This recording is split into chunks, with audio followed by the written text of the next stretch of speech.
بسم الله الرحمن الرحيم. الحمد لله رب العالمين، وأفضل الصلاة وأتم التسليم على سيدنا وحبيبنا وشفيعنا محمد وعلى آله وصحبه أجمعين. در درس قبلی ما مختصراً بعض قسم‌های مدهای اساسی را نظر کرده بودیم. انشاءالله این درس آخرانمان می شود پیش از امتحانات مرحله آسان تجوید و این درس درباره وقف ها می باشد. البته هم در قسم مدها و هم در قسم وقف ها خیلی زیاد تفصیلات هست، اما من نمیخواهم که همه این تفصیلات رو یک و یک باره پیش شما گذارم، چون که این خیلی احتمال زیادی دارد که شما سرگم میزنید و شاید همه نقطه ها را از خود نکنید. از این سبب هست که در این مرحله آسان من فقط نقطه های اساسی را پیش میکنم. پس انشاءالله سر میکنیم. اولا وقف در تجوید، خودی کلمه وقف چی معنا دارد و از جهت تجویدی چی معنا دارد نظر میکنیم. الوقف لغتا الکف والحبس، یعنی که وقف از نگاه لغت، یعنی لغتا معنای باز داشتن و ایستادن را دارد. و الوقف اصطلاحا از نگاه اصطلاح قطع الصوت والسكوت على آخر الكلمة زمنا يتنفس فيه القارئ عادة بنية استئناف القراءة. بریدن صدا و خاموش ماندن در آخر کلمه برای مدتی که خواننده نفس میگیرد، عموماً با نیت ادامه دادن قرائت. این را گفته می شود وقف. اکنون نظر کنید که وقف به چندین اقسام تقسیم می شود. من همین قسمش را از التجوید المصور گرفتم، اما این یک قسم دیگر رو اضافه کردم. یعنی این آنقدر اختلاف بزرگ نیست که آیا این قسم از اقسام اساسی وقف حساب می شود یا نه، چون که کسانی که این رو نمی گذارند، مثلا خودی شیخ ایمن این رو در کتابش نگذاشته است، این رو ما تحت یکی از اینها داخل می کنند.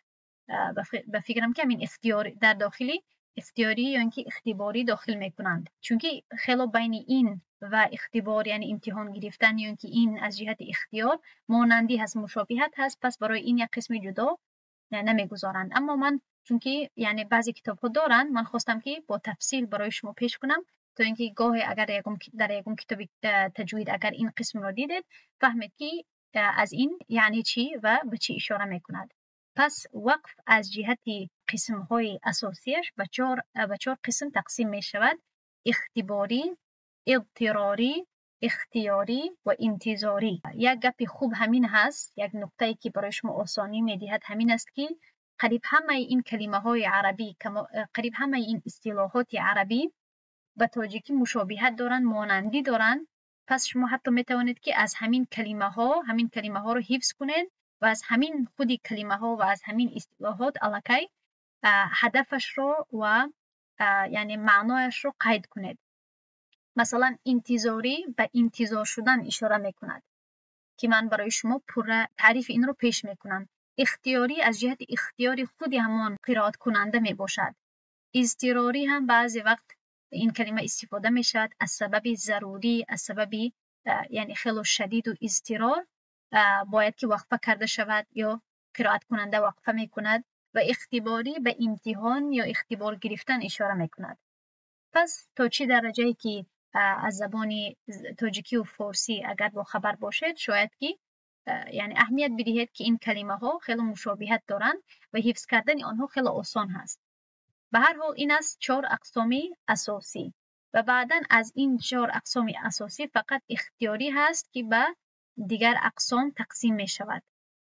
یکمش هست قسم جایز، یعنی که وقتی که انسان خودش اختیاراً از اختیار خودش وقتی که وقف میکند در هنگام قرائت، یا این ایستادنش جایز حساب می شود یا غیر جایز.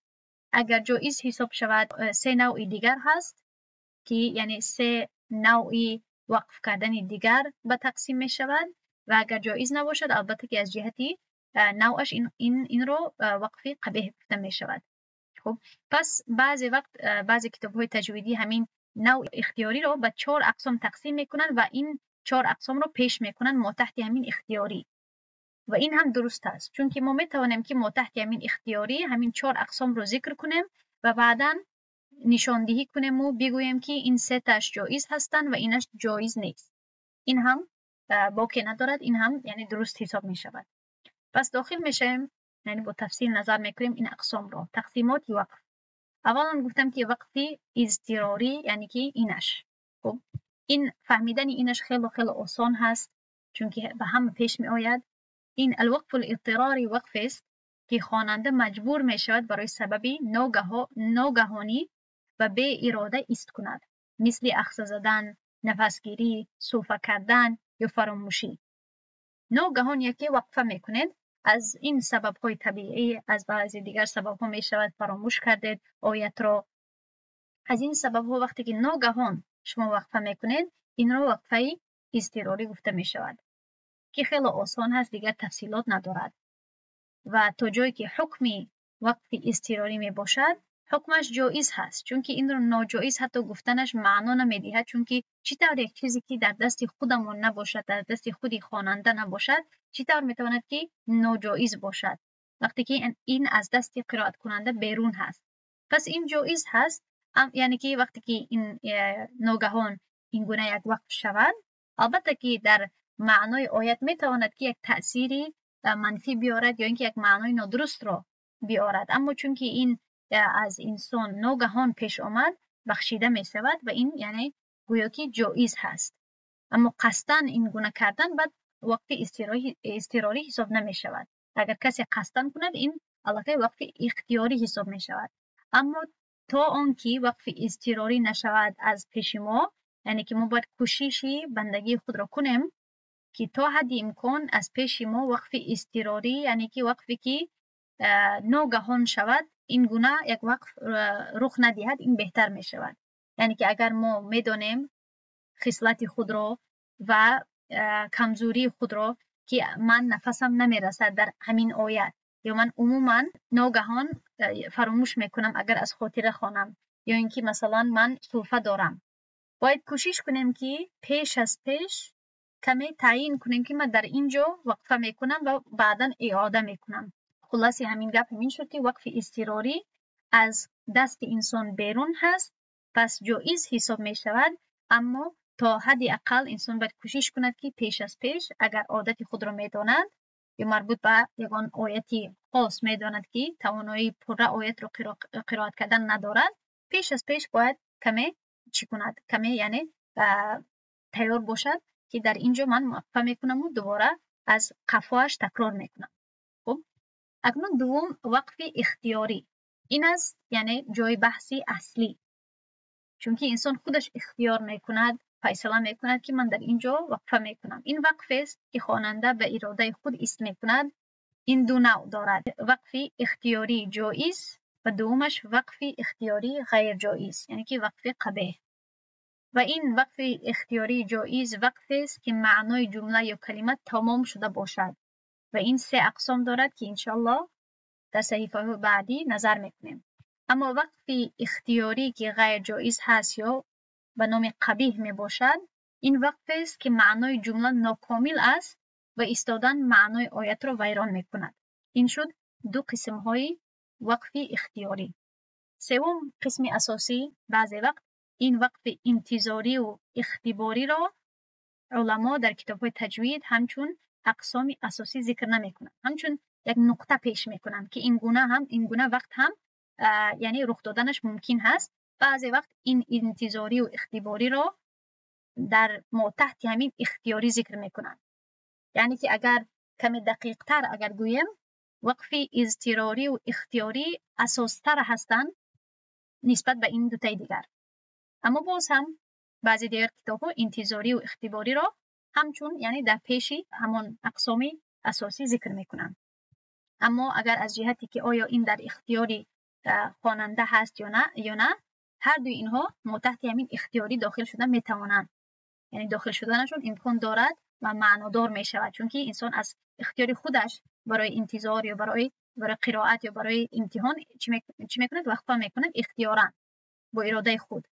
به هر حال وقف انتظاری کدامش هست؟ الوقف الانتظاری این وقف است که هنگام خواندن یک چند روایت استفاده می شود. یعنی که وقتی که شاگرد قرائت باشد، یعنی که در نزد استاد 7 قرائت 10 قرائت را اگر درس میخواند میآموزد، پس در آن وقت باید که بعضی کلمه ها را 2-3 بار تکرار کند و هر نمود قرائت رو بگوید. پس این ضروری می شود برایش یک یعنی سبب می شود، یک ضرورت می شود که در مابین همان آیت یا در اولی آیت یک بعد از قرائت کردنی یگان کلمه مخصوص باید وقفه کند و تکرار کند به هر نمودی قرائت. پس در این حالت جایز می شود برایش خواننده در کلمه ایست می کند تا که پس از آن باقی مانده شکل‌های خواندن روایت ها را خواند. این وقت هنگام آموزش قرائت های گوناگون جایز هست. خب پس این رو فقط شما بفهمید که کسی اگر فن قرائت را می آموزد یا اینکه مثلا استاد باشه درس می دهد، این گونه وقف کردن برایش جایز هست. برای تفصیلات این داخل شدن برای ما یعنی هیچ ضرورتی نیست، اما برای آن که فکرتان و سرتان خلاص شود و روشن‌تر شود برای شما این قسم، من یک مثال رو برای شما پیش میکنم. مثلا بگیریم آیتی سوره الانبیاء آیتی 80. اگر خواهید بعد از درس میتوانید که همین آیت رو باز کنید و نظر کنید که من چی گفتم و چی فهماندم در هنگامی درس. آیت چنین هست که وعلمناه صنعة لبوس لكم لتحصنكم من بأسكم فهل انتم شاکرون. این است آیتی 80 سوره الانبیاء. پس در اینجا دو سه کلمه هست که وابسته به قرائت ها طرز قرائتشون فرق میکند. یکم این کلمه این لتحصنكم می باشد. پس اگر شاگرد قرائت در همین جا بیاید و بعد از لتحصنكم وقفه نیست، علامتی وقفه نیست، آیت به انتها نمیرسد، بلکه برعکس این به من بعد میچسبد. اما در اینجا اگر شاگرد بگوید که اولا لتحصنكم لیحصنكم، این گونه اگر وقفه کند و دوباره همین کلمه رو تکرار کند، پس این باقی ندارد، چون که اولش لیحصنكم اگر بگوید این موافق به تمام قراء می باشد از 7 قاری ها و غیر از امام ابن عامر و امام حفص. طرز قرائت امام حفص البته با تا هست، برای همین اگر قرآن رو باز کنید شما با تا میبینید لتحصنكم. پس اگر بگوید لیحصنكم و بعدا یک طرز دیگر هست لیحصنكم من بأسكم، این گونه اگر بگوید باقی ندارد. و دیگر یک کلمه دیگر هست در این آیت فهل انتم شاکرون که عموما ما همین گونه قرائت میکنیم، اما اگر این گونه بگوید که مثلا 3 طرز هست در اینجا، اگر بگوید فهل انتم شاکرون فهل انتم شاکرون فهل انتم شاکرون، این گونه 3 طرز را اگر قرائت کنند درست می شود. و فکرم در کلمه در کلمه بأسکم هم 2 طرز هست. البته ما میگوییم میم بأسکم، باز هست میم بأسکم. خب پس این است و یک مثال برای همین الوقف الانتظاری. دیگر قسم چهارم وقف اختباری می باشد. وقف است که خواننده با خواهش استادش برای سنجش یا امتحان کردن دانشش درباره وقف و قرائت ایست می کند. مثلا حتی این رو ما اطفال چی میکنند؟ خطا میکنند، یا کسی اگر خطا کند من از جهت تجویدی هم وقتی که ما اصلاح میکنیم تصحیح میکنیم، این هم در تحت همین اختباری داخل می شود. یعنی که وقتی که استاد شاگرد رو میگوید که ایست یا اینکه تکرار کن یا اینکه این رو اصلاح کن، این رو وقف اختباری گفته می شود و این هم چون که برای ضرورت هست، برای بهتری یا اصلاح کردن قرائت می باشد، این هم جایز هست. ادامه میدیم. اکنون نظر میکنیم به وقف اختیاری جایز، یعنی که از این اقسام ما داخل میشویم به اختیاری. جایز و ناجایز دارد، ما اول داخل میشویم به جایز. خب در اینجا میبینید که من برای شما شکل رو پیش کردم. تعریف این وقف اختیاری جایز چیست؟ این وقف است که خواننده با اختیاری خود در جای ایست میکند که معنای کلمه یا جمله تمام شده باشد. همه این 3 اقسامی که ما تحت وقف اختیاری جایز داخل میشوند، همه اینها از جهت معنا و کلمه یعنی تمام شدند. بعضی ها کاملا تمام هست، بعضی ها کمی رابطه دارند، اما تا درجه نیست که به معنا و با آیت خلل رساند، که انشاءالله به تفصیلات هر یک نوع داخل میشویم. اما عموما تعریف وقف اختیاری جایز همین می باشد که از نگاه معنای کلمه و جمله یعنی آیت به انتها رسیده است، تمام شده است. حکمش چیست؟ این وقت باید با دقت رعایت شود تا معنای آیت ها برای خواننده و شنونده روشن و فهمو گردد. خب و قسم های وقف جایز این است: وقف تام، وقف کافی و وقف حسن. اکنون نظر میکنیم به وقف تام. یکم قسم‌های وقف اختیاری جایز می باشد. تعریفش چیست؟ این وقف است که معنای کلمه یا جمله کاملا تمام می شود و با آنچه بعد آن می آید نه از لحاظ لفظی و نه معنایی ارتباط دارد. مثلا وقف در آخری سوره ها، در آخری قصه ها یا در آخری صفت های مؤمنان و کافران، یعنی جدا جدا، یا وقتی که سخن درباره بهشت یا دوزخ انجام می یابد یا در دیگر موردهایی که موضوع تمام شده موضوع نو آغاز می گردد. شاید که شما فهمید که برای پوره فهمیدن این گونه وقف تا یک درجه زبان عربی از زبان عربی آگاه بودن فایده دارد و شرط هست. اما برای آسانی شما من برای شما میگویم که هر جایی که علامت های وقفی تام می آید و هر جایی که وصیت داده می شود که در آنجا وقف کنین همانها رو رعایت کنین برای شما بهتر هست.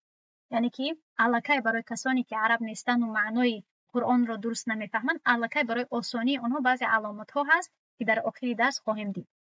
برای همون شما پریشان نشوید که من معنا رو نمیدونم. از این سبب من چطور قید کرده توانم که در اینجا معنا به پایان رسیده است یا نه. فقط هیچ وقت به یکم ضرورت به یکم اضطرار ناگهان در یکم جا وقفه نکنید. در همان آخرهای آیت و در کجا یعنی رعایت کنید علامت های وقفه رو. هر جایی که باید وقفه کرده شود وقفه کنید، هر جایی که وقفه نکردن و وصل کردن ادامه دادن بهتر هست همان علامت ها رو رعایت کنید. از همه خطاها انشالله در امان می ایستید و یکم خطا نمی کنید باذن الله. حکم این چیز بهتر است که در چنین جایها ایستاده و پس از آن با کلمه های نو آغاز کرده شود. یعنی که در آخر وقف های تام بهتر است که ما ایستیم و پس از آن با کلمه های نو آغاز کنیم. مثال وقف در کلمه المفلحون در آیت سوره بقره. زیادی آیت های قرآن وقتی که پوره آیت به انتها میرسد یعنی هر آیت عموما در آخرش وقف کردن عموما یعنی وقفی تام حساب می شود.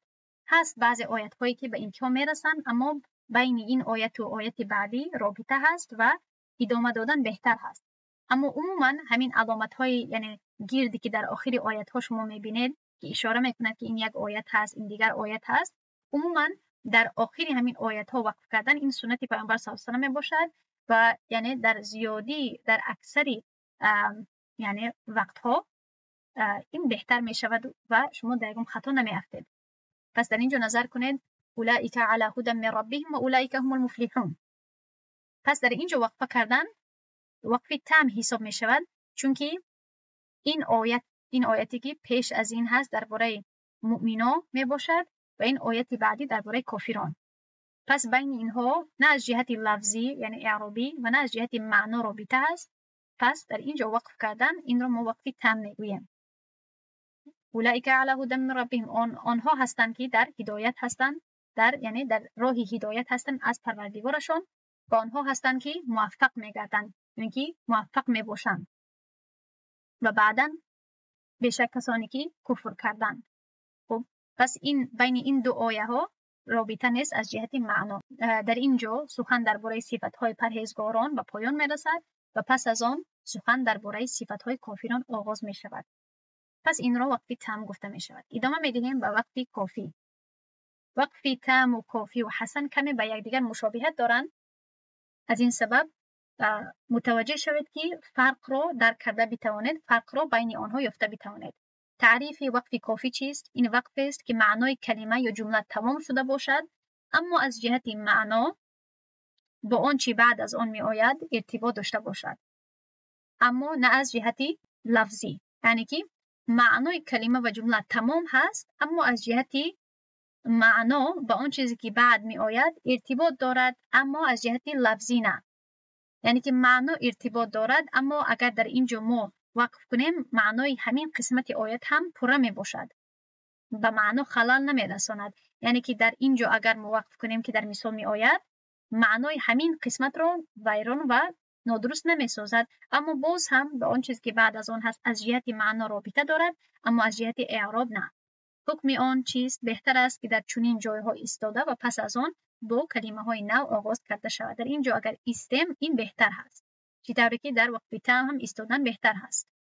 مثال وقف کردن در کلمه البیت در آیه سوره قریش فلیعبدوا رب هذا البیت الذی اطعمهم، این بعد است، زیرا آن چی بعد از وقف می آید در اینجا وقف میکنیم.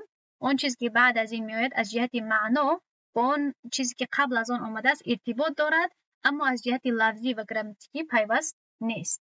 معنایشان رابطه دارند، اما از جهت اعرابی و گراماتیکی در اینجا یعنی شرط نیست که آنها را چسبانده شود. ما می توانیم که الذی گفته ادامه بدهیم و در اینجا اگر ما ترجمه کنیم یعنی که ترجمه پره می باشد و در ترجمه این آیت یگام خلالی نمی آید.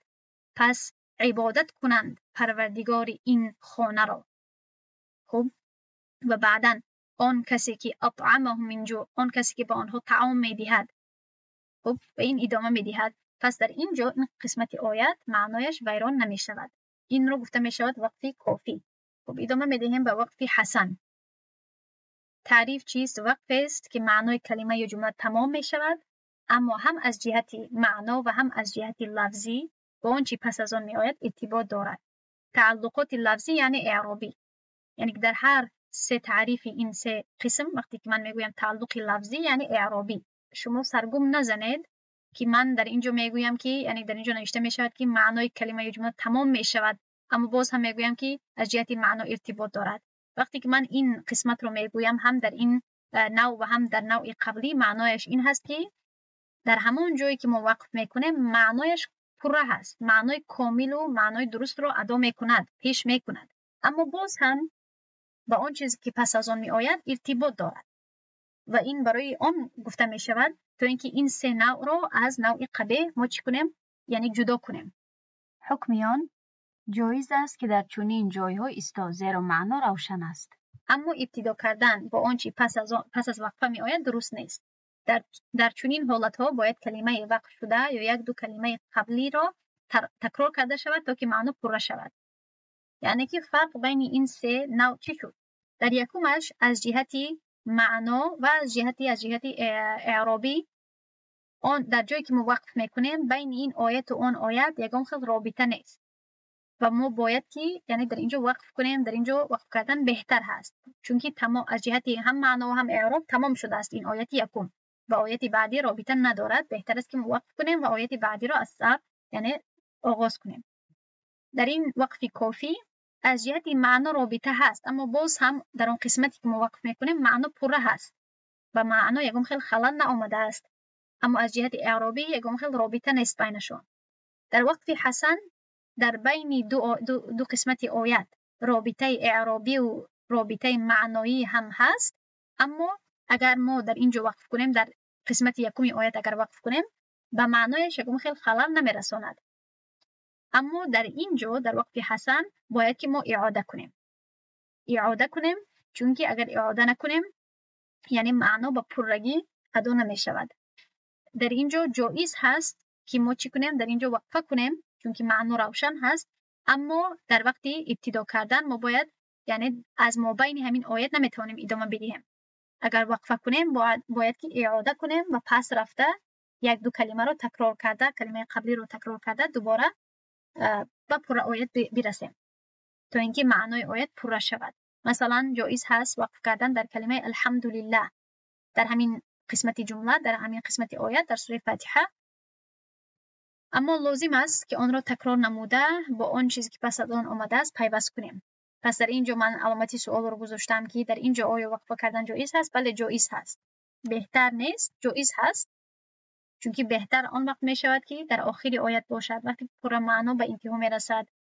الحمدلله رب العالمین، این گونه باید اعاده کنیم.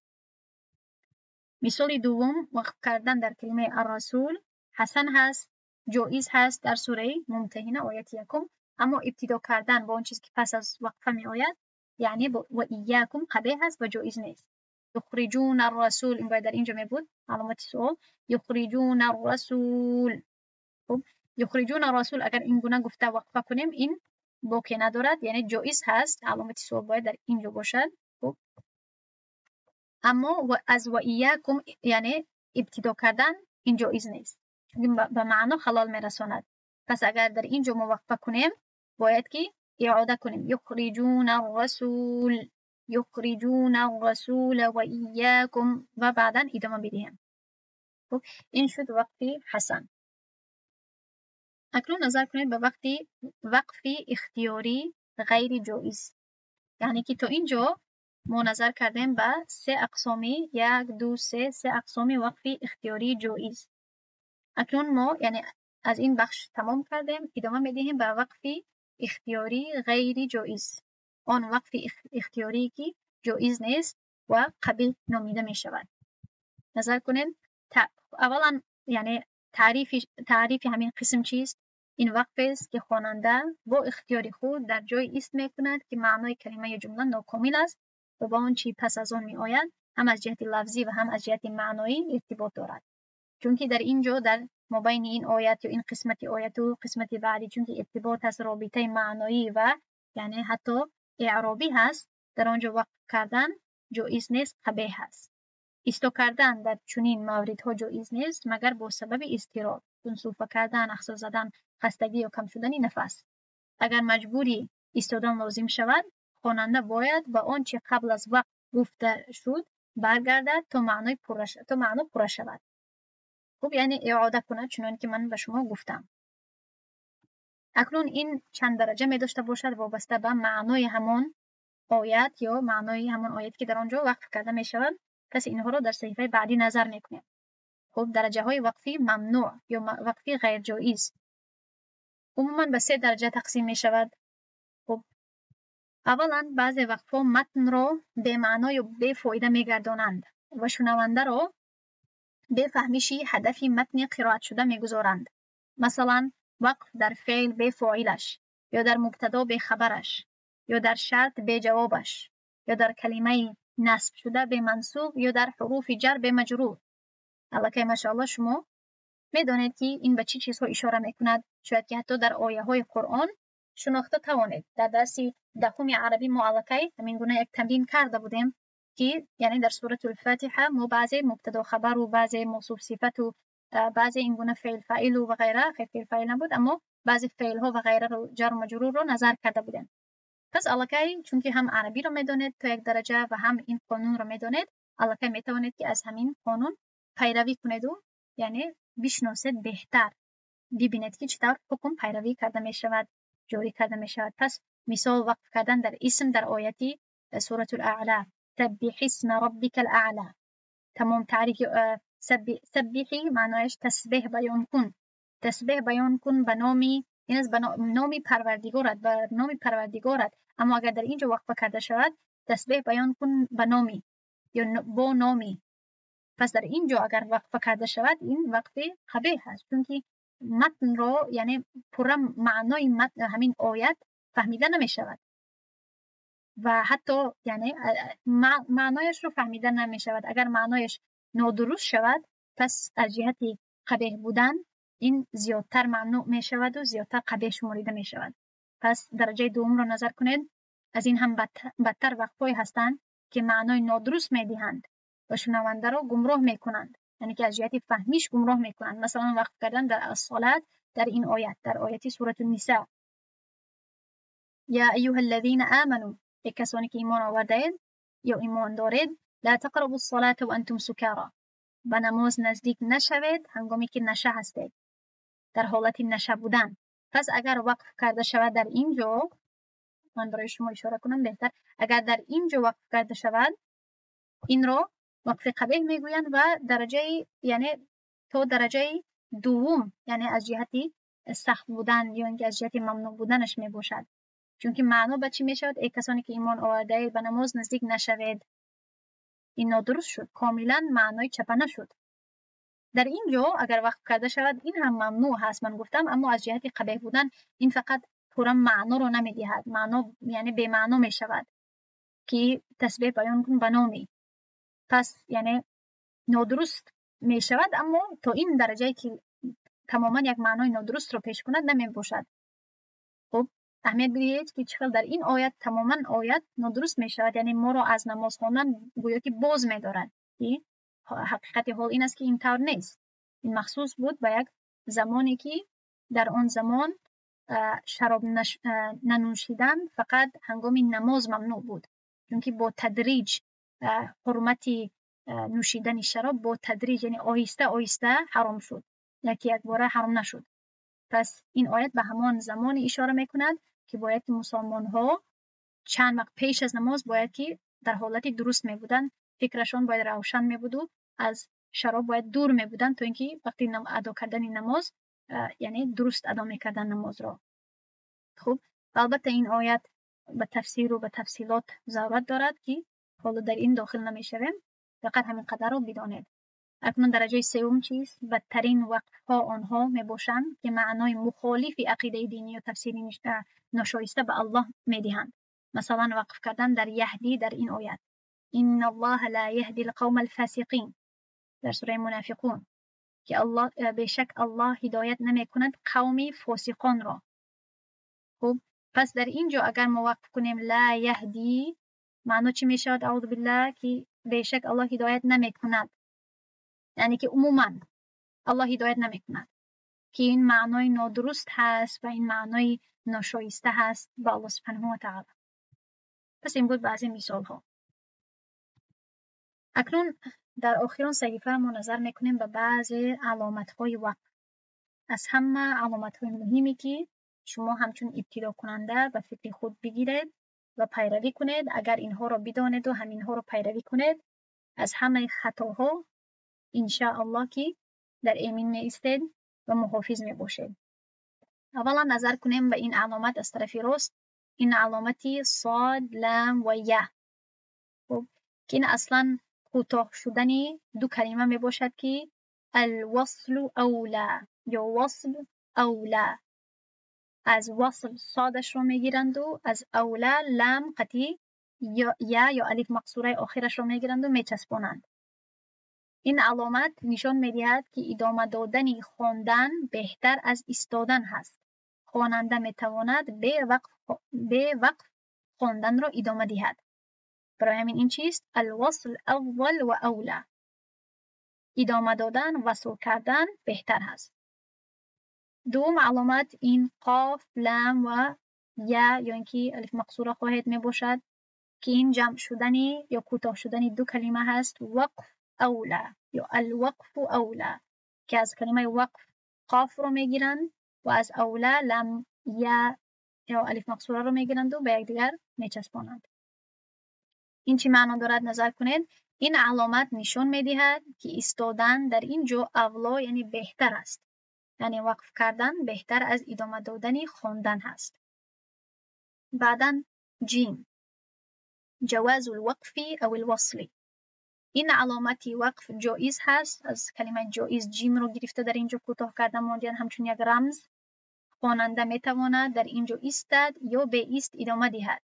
هر دو حالت درست است، ولی ایستادن معنای آیت را ویران نمی کند. یعنی انسان اگر خواهد خواننده میتواند که ایستد، چون که ایستادن معنای آیت را نادرست نمی سازد. بعداً این علامت میم هست که از لازم یا لزوم گرفته شده است، از کلمه همین یک کلمه همچون یک حرفش رو میگیرن همچون یک رمز، همچون یک نشانه. این علامتی وقف لازم هست. این جای هست که وقف کردن توصیه داده می شود و باید ایستا کنیم زیرا معنای آیت پوره می شود. و اگر ایستا نکنیم شاید که یک معنای این آیت رو به دیگر آیت بدهیم یا اینکه به معنای کامل یک تأثیری نادرست بیاریم. از این سبب وقف کردن در اینجا یعنی در اینجا باید وقف کرده شود. لازمی هست اما لازمی اصطلاحی هست، یعنی از جهت تجویدی. و در اینجا هست علامتی لام الف که البته لا یعنی که نکردنی وقف و نکردنی وقف اشاره هست. این علامت نشان میدهد که وقف کردن جایز نیست. ایستا کردن در این مکان معنای آیت را ناپوره میگرداند و درست نیست که در اینجا ایست کنیم.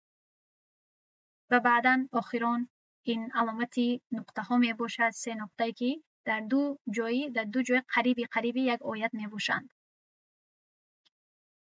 این علامت ها همیشه در دو جای گذاشته می شوند، یعنی که در دو جای قریب در یک آیت یا در دو آیت های به هم دیگر قریب هستند. قریب گذاشته می شوند. ایستا کردن ممکن است ولی تنها در یکی از این دو مکان، نه هر دو، نه در هر دو. اگر در یکی ایستا کنیم در دیگری ادامه دادن لازم هست.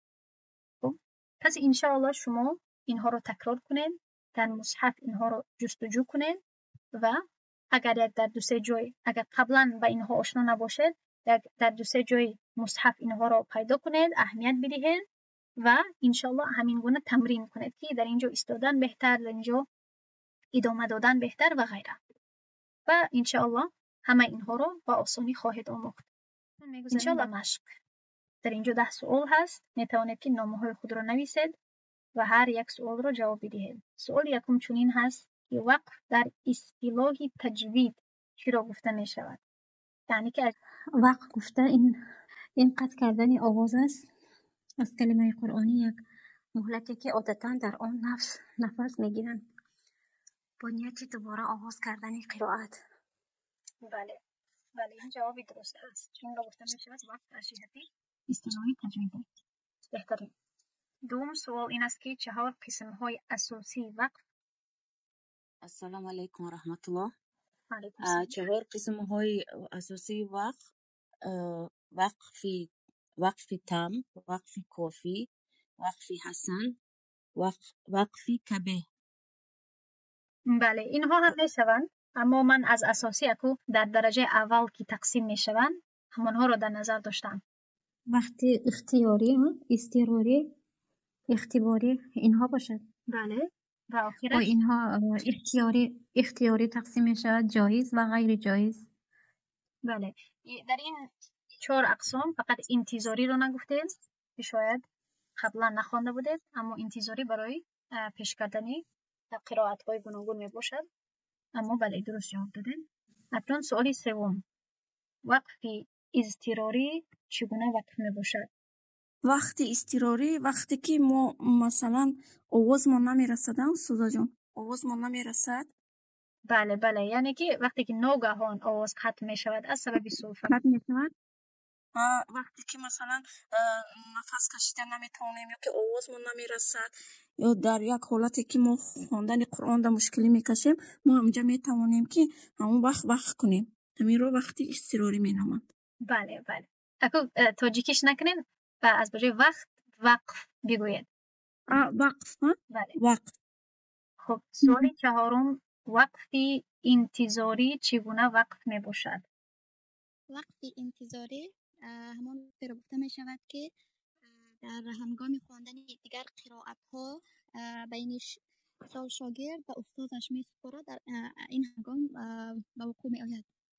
بله درست گفته. یعنی که برای پیش کردن قرائت های گوناگون، برای که بعضی کلمه ها در مابین آیت ها کمی طرز قرائتشون مختلف می باشد، از این سبب در مابین آیت در اول آیت بعضی وقف کرده می شود. این رو وقفی انتظاری گفته می شود. گویا که استاد انتظار می شود یا گویا که شاگرد انتظار می شود تا اینکه تمامی طرز قرائتی یک کلمه رو پیش کند. 5، وقفی اختیاری قبیح چگونه وقف می باشد؟ وقف است که اختیاری انجام داده می شود، معنی و مفهوم جمله نامفهوم میکند. هم خیلی استاد جان. بله یعنی که اگر دقیق تر گویم، وقتی که بین در جایی که انسان وقف میکند در قسمتی با قسمت یکمی همان آیت و قسمت بعدی همان آیت یا بین همان دو آیت ها از جهت معنا و از جهت اعراب رابطه هست و باید که آنها را یعنی چسبانده خوانده شود، باید که در آنجا وقف کردن نشود، اما این شخص وقف میکند و به معنای همان آیت خلل می آورد. پس این رو وقفی قبیح گفته می شود.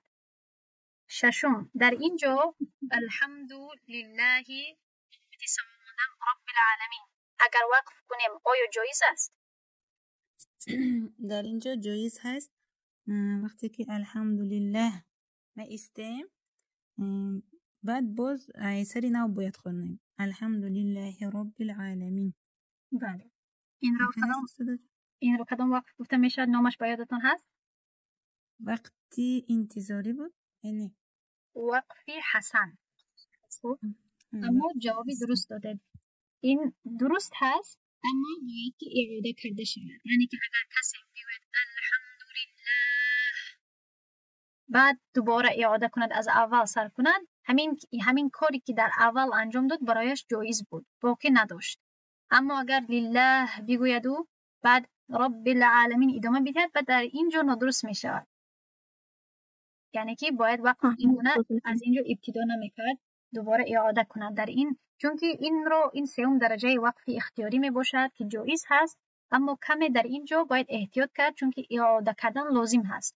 بله هست مثال هایی در وقت حسن که اعاده کردنش لازم نیست، وقتی که در اول های آیت وقف کرده می شود، اما بعد او حالت های استثنایی هست یا حالت هایی هست که باید که از معنای آیت باخبر باشد. برای همین من حکم عمومی وقف حسن را برای شما پیش کردم، برای که از جهت احتیاط برای ابتدا کننده بهتر هست. عموما اعاده همه وقت کنند، در هر حتی حالت استثنایی هم باشد اعاده بهترین هست، یکم خطا بد نمی شود، یعنی جایز هست. هفتم، شخصی هنگام قرائت صحبت کند چی باید کرد؟ برگشته از سر نو بخواند. با معنا اگر نگاه کرده میمونیم، اگر که معنا ناپورا باشد به اثر برگرده در همینجا. بله تا حد امکان اول خودشان را بدارند که آیه پر شود، نه که صنفه که نخواست که آمد بهتر. بله در همه حالت ها البته اعاده که میگویم یعنی دوباره برگشتن به یک دو سه کلمه یا کلمه قبلی، این در همه حالت ها این بهترین هست، در این احتیاط بیشتر هست. اما اگر انسان از عربی واقف باشد و بخشش از عربی آگاه باشد و بداند عمیق که در اینجا در معنی خلل نآمد، خیلی میتواند ادامه بدهد. اما یعنی به ما چی ضرور که احتیاط نکنیم، وقتی که یک دقیقه هم نمیگیرد، نیم دقیقه رو هم نمیگیرد اعاده کنیم البته بهتر هست. اما از جهت حکم، از جهت گناه استغفار کردن شرط نمی شود، چون که در اینجا درگذر کرده می شود، بخشیده می شود از سببی که از ارادش بیرون بود. هشتم، این علامت وقف میم چی معنی دارد؟ میم وقتی که در مابین یگان آیت می آید، ما در این حالت باید که خوانده رویم. در این حالت چی می شود؟ ممکن است که خوانده رویم. ممکن است که باید خوانده رویم، یعنی که چگونه یک وقف هست؟ وقفی نامش چیست؟ حرف میم و معنای آن را دارد که این نشانه وقف لازم است. در اینجا باید که ما وقف کنیم.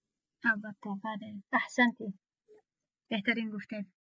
همه این رمزها کمی به خود کلمه دراز رابطه دارد، از کلمه دراز گرفته می شود. پس میم از لازم یا لزوم گرفته می شود. باید که در اینجا وقف کنیم. نهم، این علامت لام الف لا چی معنی دارد؟ در این حالت وقف کردن جایز است، یعنی وصل کردن بهتر است. بهترین جواب دادید، احسنت. یعنی در اینجا گویا که لا وقف علیه، بعضی وقت این گونه گفته می شود که در اینجا وقف نیست، وصل کنید. و در آخر ما داریم قاف لام الف مقصوره یا یا. این رمز به چی اشاره میکند، چی معنا دارد؟ بهترین، بله وقف بهتر است، الوقف اولا. احسنت. خوب، در همین جا درس ما به انتها میرسد. سبحان الله و بحمده، سبحانك اللهم و بحمدك، نشهد ان لا اله الا انت، نستغفرك ونتوب اليك. السلام عليكم ورحمة الله وبركاته.